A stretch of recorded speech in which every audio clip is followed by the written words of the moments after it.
অভিযোগ এনেছেন সেটি হচ্ছে যে বিএনপি ভাঙার চেষ্টার অভিযোগ। বিএনপি যদি ভাঙে এবং তিনি যদি প্রধানমন্ত্রী হতে চান তাতে আপনার কি সমস্যা? জনাব নুরুল হক নূর, আপনি তো আর বিএনপি করেন না। না, এটা হচ্ছে আসলে আমরা বিএনপি করি, এটা বিএনপি ভাঙার কোনো আপনার কি বলে, এটা একটা গোয়েন্দা সংস্থার ফাঁদ, বাংলাদেশের গোয়েন্দা সংস্থার এবং বলা চলে একটি বিদেশি আমাদের পার্শ্ববর্তী দেশের গোয়েন্দা সংস্থা, যে বিএনপিকে ভেঙে দুর্বল করে আওয়ামী লীগকে ক্ষমতায় আবার রাখা। আপনি কিভাবে জানেন?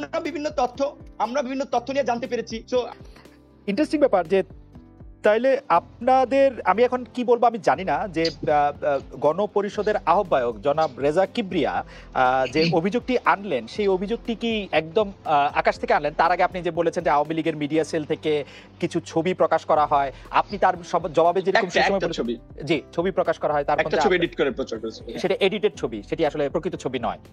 কিন্তু রেজা কিবরিয়া বলেছেন যে আপনার সঙ্গে দেখা হয়েছে, এবং রেজা কিবরিয়া এটিও বলেছেন যে আপনি ওইখান থেকে দেখা করে ফেরার সময় একটি কালো ব্যাগ নিয়ে গেছেন। তিনি অবশ্য জানেন না সেই কালো ব্যাগের মধ্যে টাকা আছে নাকি অন্য কি আছে। এটি কেন বলছেন? এখন এটা আপনি জানেন, এই বাইরে গেলে আমরা বাংলাদেশে বিশেষ করে পাসপোর্টের সাথে সাথে রাখতে হয়। মোবাইল থেকে আমার সাথে এমনিতেই সবসময় একটা ছোট্ট ব্যাগ ছিল, ছোট্ট একটা পার্স ব্যাগের মধ্যে, এটা সবসময় ছিল। আমি যেখানেই গিয়েছি, এয়ারপোর্টে দেখবেন আমি ছবিতেও পোস্ট দিয়েছি। তো এখন এটা একটা আয়রনি যে রেজা কিবরিয়া হচ্ছে 6 মাস পরে হচ্ছে এই আওয়ামী লীগের সাইবার সেলের অপপ্রচার এবং প্রোপাগান্ডাটি নতুন করে তুললেন, কিন্তু গত 6 মাসে কিন্তু দলের মিটিং এ কিংবা এটার ব্যাখ্যা তিনি চাননি। যখন দল থেকে তাকে আমরা অপসারণের সিদ্ধান্ত নিয়েছি তখন তিনি এই দাবি তুলেছেন। তো আমার মনে হচ্ছে উনি আমাদেরকে ক্ষুব্ধ হয়ে এই দাবি বা এই কথাগুলো বলছেন। আসলে যার ভিত্তি নাই একেবারে। আমরা বলতে কারা, মানে আপনি এবং আপনার অফিস? না, আমি বিশেষ করে গণ অধিকার পরিষদের আপনার 87 জন সদস্য ইতিমধ্যে একমত হয়েছে। আপনার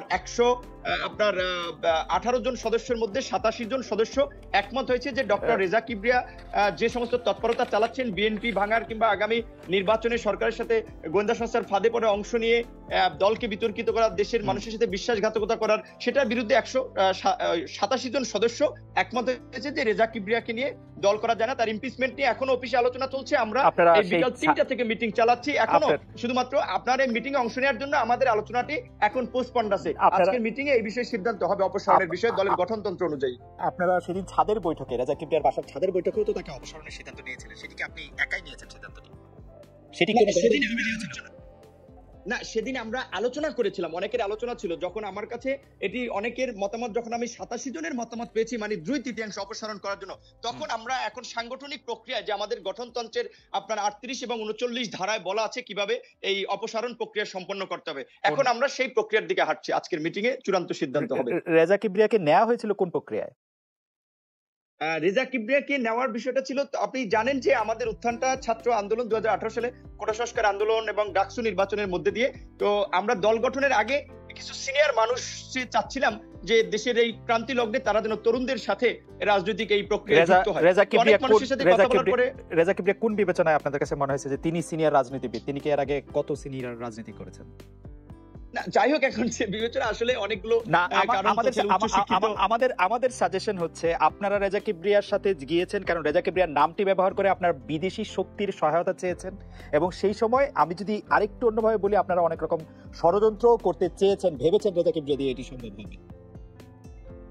না, সেরকম কিছু না। আমরা প্রথমত ভেবেছি বাংলাদেশের রাজনীতিবিদদের মধ্যে অক্সফোর্ড থেকে পড়াশোনা করেছে এমন কোন রাজনীতিবিদ নাই। সো গণ অধিকার পরিষদের জন্য এইটা একটা মানে উদাহরণ হতে পারে। 28 বছর পরে ডাকসু নির্বাচন হয়েছে, বাংলাদেশের রাজনীতিতে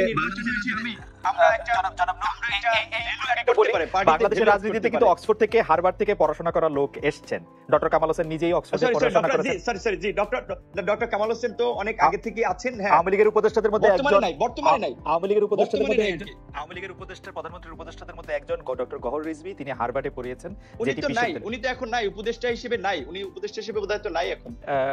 আমি আরে মনে করলে আরো কয়েকজনের কথা আমি মনে করতে পারবো। যাই হোক, আমার একটা তথ্যের গ্যাপ থাকতে পারে, তবে আমি আমরা মনে করেছি তরুণরা, যে আমরাও বিভিন্ন বিশ্ববিদ্যালয় কলেজের শিক্ষিত একদল তরুণ, সো তাকেও আমরা নিয়ে চলতে পারি, সেই বিবেচনায় আমরা শুরু করেছিলাম বলতে গেলে। এবং আপনার আহ্বায়ক কমিটি আপনি জানতে চেয়েছিলেন কিভাবে তাকে নিলাম, সেই প্রক্রিয়াটা ছিল আসলে সকলের, এই আমাদের ছাত্র যুব শ্রমিক অধিকার যে অঙ্গ সংগঠন ছিল, ভ্রাতৃপ্রতিম সংগঠন ছিল, তাদের মতামতের ভিত্তিতে আমি প্রস্তাব করেছিলাম আহ্বায়ক হিসেবে তার নাম।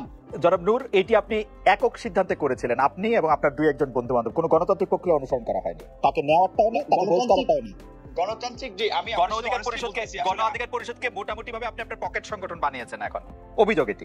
এটা আপনাদের কাছে মনে হতে পারে, শুনেন এখন আমি কাজ করি আমার একটা টিম নিয়ে, সো স্বাভাবিকভাবে একটা প্রত্যেকটা দলের একটা কোর এবং একটা গ্রুপ থাকে যারা সিদ্ধান্ত মেকিং করে থাকে। তো গণ অধিকার পরিষদ ছোট সংগঠন হলেও কিংবা তার আগে আমরা যখন রাজনৈতিক প্রক্রিয়া করবো ছোট সংগঠন হলেও আমাদের একটা কোর গ্রুপ ছিল, সেই কোর গ্রুপে আলাপ আলোচনা করেই আমরা একমত হয়েছি। এখানে আমি চাইলে আসলে অনেক কিছু করতে পারি না, তাহলে রেজা কিবরিয়াকে এতদিন বহিষ্কার করে ফেলতাম। সো আমাদেরকে একটা প্রক্রিয়ার মধ্যে দিয়ে যেতে হয়, এটাই গণ অধিকার পরিষদে একটা ব্যতিক্রম। মানুষের মনে আশা তৈরি করতে পেরেছিল। রেজা কিবরিয়া যখন আপনার বিরুদ্ধে অভিযোগ এনেছে তখন আপনি পাল্টা অভিযোগ এনেছেন, আমরা এরকমই দেখেছি। আপনি চাইলেও রেজা কিবরিয়াকে, আমি আপনাকে বলতে শুনেছি আপনি জানতেন যে 2019 সাল থেকে রেজা কিবরিয়া মানে কি করছেন, ষড়যন্ত্র করছেন। আপনি একটি জায়গায় এরকম বলেছেন যে 2019 সাল থেকে ষড়যন্ত্র করেছেন, কিন্তু আমরা দেখেছি আপনি কিন্তু 2019 সাল থেকে কিন্তু পরে তাকে আপনি আহ্বায়ক করেছেন, তখন কোনো সমস্যা হয়নি, হঠাৎ করে আপনার একটা সমস্যা হয়েছে। এটি একটি খুব ইন্টারেস্টিং ব্যাপার। আরেকটি ব্যাপার আপনি যদি একবার একটু বলতেন সেটা হচ্ছে আপনি ভাই আমি একটু ক্লিয়ার, খালেদ ভাই 30 সেকেন্ড আমাকে এটা ক্লিয়ার করতে হবে। জি বলেন। আপনি যদি দেখেন পত্রপত্রিকা আমি 19 সালের কথা বলি না, আমি বলেছি টেলিভিশনে 19 সালের কথা বলেছেন। আমাদের দলে আপনি টেলিভিশনে 19 সালের কথা বলেছেন। তাহলে আমি একটু বলতেছি খালেদ ভাই প্লিজ ক্লিয়ার করতে দেন। জি জি প্লিজ করেন। অক্টোবরের আমি 2000 অক্টোবরে উনি আমাদের দলে যোগদান করে 21 সালের। তো আপনার 2021 সালের নভেম্বরে আমরা এই ঘটনা জানতে পারি যে উনি এই প্রক্রিয়ার সাথে কানেক্টেড। কিন্তু এই ব্যাংকক কাঠমান্ডু মিটিং হচ্ছে, এটা প্রথম আলো সহ বেশ কিছু পত্রপত্রিকায় নিউজ হয়েছে যে এই প্রক্রিয়া 2019 সাল থেকে চলছিল, সেটা আমরা জানতাম যে এই প্রক্রিয়া চলছে, কিন্তু রেজা কিবরিয়ার কানেকশনটা আমরা জানি 21 সাল থেকে আসলে। 21 সাল থেকে জানার পরে আপনারা মুখ খুলে 23 সাল থেকে, ঠিক আছে, এটি নিশ্চয়ই আপনি আরো ক্লিয়ার করবেন। আমি শুধু আপনাকে জানাই যে আপনি উনার বিরুদ্ধে যে বড় অভিযোগ এনেছেন, উনি আপনার বিরুদ্ধে আর্থিক অসততার অভিযোগ এনেছেন। আপনি যে